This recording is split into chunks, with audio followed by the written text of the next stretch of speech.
Welcome to one more edition of Politics Done Right. I'm Egberto Willis, your host. Thank you so kindly for being here with us. You know, we talk a whole lot about us taking the bull by the horns. We are the ones who have to take our future in our hands. Concerned citizens, whoever you are, whatever strata you are in life, you have to take control. That's the way when you hear people talk about, I'm going to take my government back. Yeah, we are. But the right people have to do it with the right motives. I'm here today. I'm honored to have Rosalind Wyatt, PhD. She is a seasoned researcher, strategist, and consultant who focuses on the return of investment of pursuing green and sustainable business projects and practices. That's right to my heart. Welcome aboard Politics Done Right, Rosalind. Hello, how are you? We are doing fine. Rosalind, we're not talking about anything specific to your field today. We're talking something specific to the politics of everybody, voting.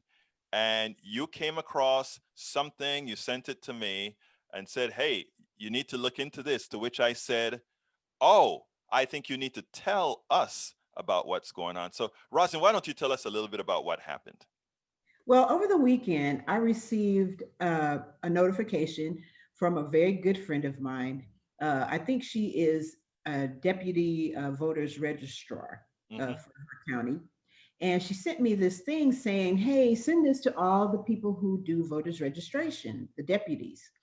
And it was a petition that called for the, of not passing Texas House Bill 1026, which was just introduced.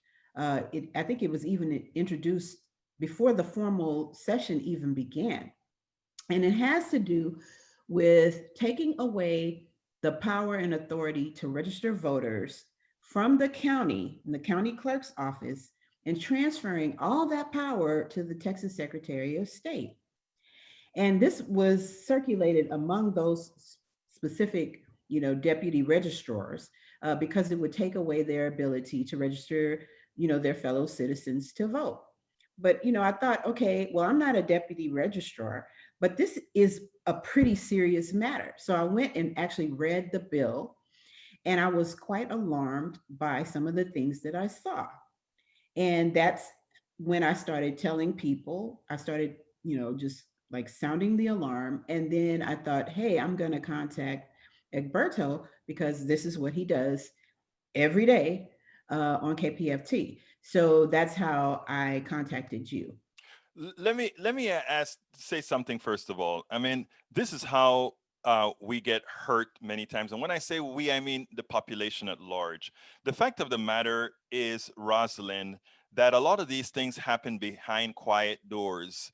And after, when it's time to vote, that's when we find out about it, or when we're starting to register people to vote, we find out all the restrictions that's been placed on us because nobody knows about it. And that's why it is so important what you're doing and what others are doing to get that information out there so that people can now, every single Texan, and by the way, this applies not only in Texas, these are things that are going to be occurring in Georgia. These are things that are going to be occurring in Arizona. These are things that are going to be occurring throughout the country because of what occurred in this election. They want to reduce the number of people voting for ulterior motives. Please continue, Rosalind. So as I said, I was quite alarmed, and I took the time to read through it, read through the bill carefully as I could, and understand all the, the legal uh, Ramifications. ramifications of it. So I put other people on it. I have a few lawyer friends, and I've got them looking into it, to kind of go through it with more of a fine tooth comb than I can. So that's how that all got started. And,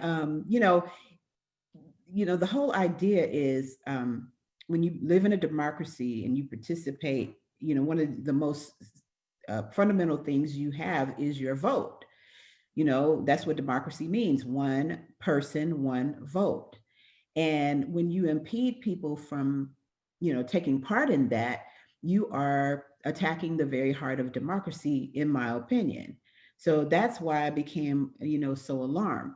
And in reading through the bill, kind of taking some time to read through the bill, there were a number of things that were very disturbing to me. You talked about how these things are done very quietly. Well, the one thing that I noticed upon looking at, the bill, the introduction, was that it was introduced, I guess, even before the formal session started, because the dates on the introduction of the bill is before, the actual session convened, and I was concerned about that, or you know, kind of puzzled by that. And any of your listeners, viewers can, they might have some insight on that. The other thing is, I noticed that it was not co-sponsored, right? It had, one person introduced it. There was no co-sponsors, at least at this time, nobody has signed on, to be a part of that. So that was interesting to me. It doesn't actually have a real title, in terms of, these bills having these titles. I didn't see that. But the thing that immediately caught my attention is that it seeks to strip the authority / responsibility of voters registration from the county clerk to the Secretary of State's office in Austin. So in effect, the Secretary of State becomes the voter registrar for the entire very large state, 39 million plus people in Texas. That's what it seems to say to me. Now, like I said, actually, I read it. That's what it says. Yeah. So, so that's the first thing. And, with that, you stop and think about, okay, 39 million people, one office becomes the voter registrar. Now, let's talk about the bureaucracy that creates. So with that bureaucracy comes increased cost, right? Because, you gotta, the Secretary of State's office has a lot of responsibilities. Let me just correct one thing before I forget. We keep saying 39 million Texans. Mm-hmm. It's actually 29 million Texans. I'm sorry. Okay, sorry about that. Yeah, okay. Yeah. Well, that's still a lot of people. Yeah, that's my fault. I'm the one who said it. And the thing of it is that the Secretary of State's office has a lot of responsibility already, right? So now you're just adding to that bureaucracy. So some notable things as I go through. It says the Secretary of State in Austin shall review each submitted application to see if the applicant is eligible for registration. Okay, and I already said a red flag was it increases bureaucracy and subsequently cost. And the other thing I thought about were the delays. Right. How does this delay people getting registered to vote? Okay, so put a pin in that. Next, the Secretary of State will make a determination no later than 7 days after the application is submitted. Does that mean after it's received or after it's postmarked if you mail it in? What does that actually mean? What is, and how many additional days, or time does that add? It says also, after the approval of the applicant, if they're registered in another county, then the Secretary of State will update the statewide list to reflect their updated residents. So how much lag will there be? How much lag in time will that be? So if a person moves and the statewide record hasn't been updated and they go and vote in their new county, if they attempt to, could they be charged with voter fraud if something goes wrong? If they're not shown to be a resident of that county? I mean, if I may pause you a while, Rosalind, this, first of all, we are trying to solve a problem that doesn't exist, and the solution creates more problems that you have just yourself identified. In other words, it will now put people at risk of committing voter fraud if the state does not do its job appropriately. Quote unquote, I should say quote unquote voter fraud, because it's not like the person is going to vote twice. It's just that they'll likely vote in the wrong county. Right. So what does that do? Does that nullify their vote? Likely it does. Yeah. And so, and like I said, that it could be done completely innocently, right? But people make charges, and then it may not amount to anything, but it's just a hassle to have to defend yourself and right these wrongs, right? So that's just an additional thing. Um, the other thing that was very troubling is the determination of citizenship. Now, I know you probably read that part. So that's left up to DPS, Mm-hmm. Department of Public Safety. They're the ones who determine citizenship. If they can't, identify you as a citizen, you'll be notified. Okay, so how long will that take? How long will it take for you to be notified that's a problem? And once that happens, you have 60 days to respond to that. And here's the most troubling thing: that proof must be provided in person. So does that mean that you have to go all the way to Austin to show proof, like a valid passport? Or, and they mention this in the documents, a certified copy of your birth certificate. First of all, getting a certified copy of your birth certificate is a hassle. I've done that before. So in order, I could mail it off. Okay, it's going to take this much time. I wanted it done quickly. So I actually went to the county of my birth. I actually took the time. Well, people don't have that luxury like I had, Or the money. or the money. And that's what I mean by It's a luxury. poll tax. Yeah, that's what I mean by luxury. It's the money to travel there, the time, the inconvenience. If you want it done immediately, now you can mail it and do all that stuff, but it's just going to add to the time to get a certified copy of your birth certificate. Also, another noticeable change that I saw was in Section 5 of this bill. Registration becomes effective on the 30th day after the application is approved by the Secretary of State. Now that's changed, and it's clearly scratched out on the bill.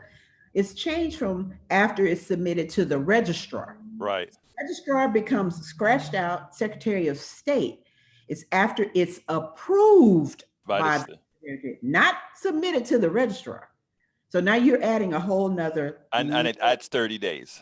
Because Yes. after it's approved, you have 30 days. I mean, it's 30 days before it becomes effective. So another thing that I saw that was interesting was it said, well, the Secretary of State can transfer this responsibility back to the county, as at will, basically. Right. So which counties get to have that function transferred back to them? You know which counties that would be. Is it Harris County? No, Harris won't get it. Tarrant won't get it. Travis won't get it. Williamson may get it. Dallas won't get it. We know what counties will get it. I'm just pointing these things out. Well, it. Rosalind, what you're pointing out is important, and there are some other things in the bill that I don't know if you covered. I don't think you covered yet, and that is within that bill. Also, there were a lot of sections within the old bill that were repealed. Things like no more voter registrars, things like no more temporary buildings where you can do registrations. All those things they haven't been rewritten. They have been repealed. Removed. Yes, and I was going to get to that. Please do. But that's sorry. Please do. No. That's an excellent segue, because there are organizations. I am a member of Delta Sigma Theta, and we take that on. We have deputy registrars, and we take on that responsibility. My chapter, as other chapters do, as other organizations of the Greek letter, all these organizations, churches, all these people have voter registration drives and everything at their facilities. Mm-hmm. At my church, we have done that before, because we have people who are able to do that. It makes it easy for people to register to vote and exercise their rights as citizens. Exactly. We have, and like I said, in my sorority, in my chapter, we have actually taken voters registration tables to citizenship offices. So as soon as people are sworn in as United States citizens, they come to the table and they register to vote right then, as one of the very first acts of obtaining citizenship. So what happens then? What happens to those people? They don't have, It doesn't what happen because you don't have voter registrars anymore, as well as you can't set up temporary facilities to register. So it is a very, very concerning thing. And what I would like to happen is for people to contact their representatives and, and really, press them on these issues that we have raised. It's extremely important because here's the thing. I thought about this, not just in terms of, voters who look like me, or who speak a different language or whatever. I thought about this in terms of new people moving to the state of Texas.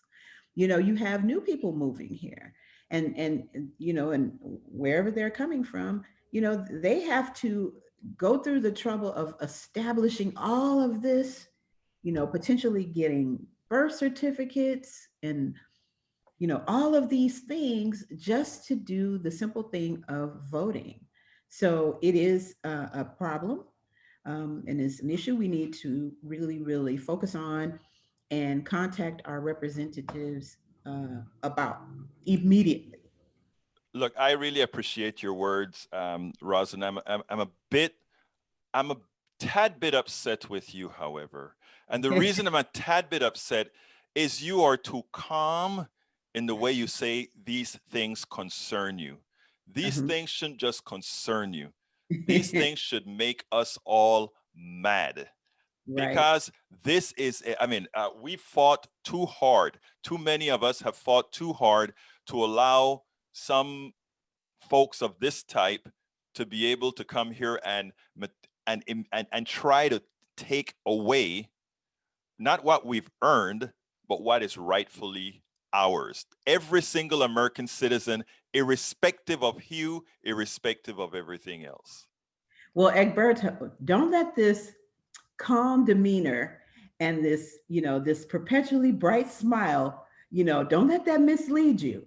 Uh, what I wanted to do is, as we talked about, is I wanted to make sure that people heard the information, you know, um, and and develop what I like to call a righteous anger, right? Right, right. Um, so, like I said, don't let this, I am this. just giving you a I hard agree. time, Dr. Wyatt. I'm just giving you a hard time, but because this is a serious matter, and I want to thank you first of all for bringing it to my attention. You were the first one that brought it to my attention, so I want to thank you so kindly for that.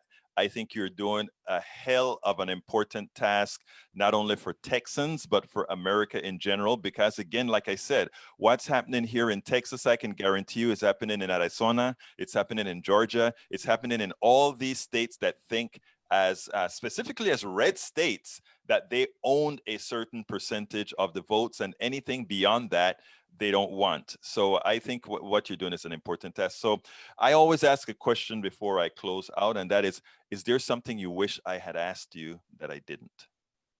One of the things that I want to say is that I want people to contact their representatives. If you There's a site called Who Represents Me. If you Google that, you will find, once you enter your address, you'll find out who your state senator is, who your state rep is, and of course, who your congressional rep is. And, you'll see the other stuff too. But please do that. Who represents me? Go to that site, and then start emailing and calling these individuals. And listen, this is for everybody's rights, right? I know what it's designed to do. I know what this is designed to do. I know this who this is designed to Well, you impact. can. This is politics done right, Rosalind. Say it. Yeah. Well, it's designed to impact and suppress Black and Brown voters. That's what it's done. And people will say, no, well, it's done to protect the integrity of the vote. Well, okay. Well, okay. But here's what I will say. This is about everybody's right to vote. Everybody's. Because, Like I said, there are other people who are moving to the state who don't look like me. This will impact you. as well. So, so this is why it's important for everyone. And I thank you. Remember, I said go to who represents me and contact those people. Your elected officials respond to those type of inquiries, phone calls, emails, and other type of inquiries. So, Egberto, I want to thank you. And other people, like I said, other people read the bill, actually go through and read the bill. Those of you who are in the legal community or who really understand election and voter laws, please read it and go through it with a fine tooth comb. Dr. Rosalind Wyatt, it's been my pleasure to have you here, a concerned citizen, a strategist, a researcher. Thank you for doing what you're doing. You have a wonderful rest of your day. Peace to you, Egberto.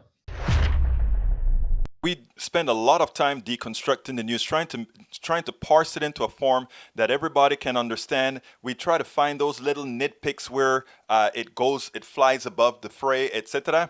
If you really like these videos that we do, I want to ask a big favor. Please go ahead. Number one, subscribe to our channel, and number two, please join if you can. Thank you so kindly for watching. Keep watching. Please remember to share. We must populate the entire internet with our progressive message, a message that we know is what most Americans say that they want. So help us, please join.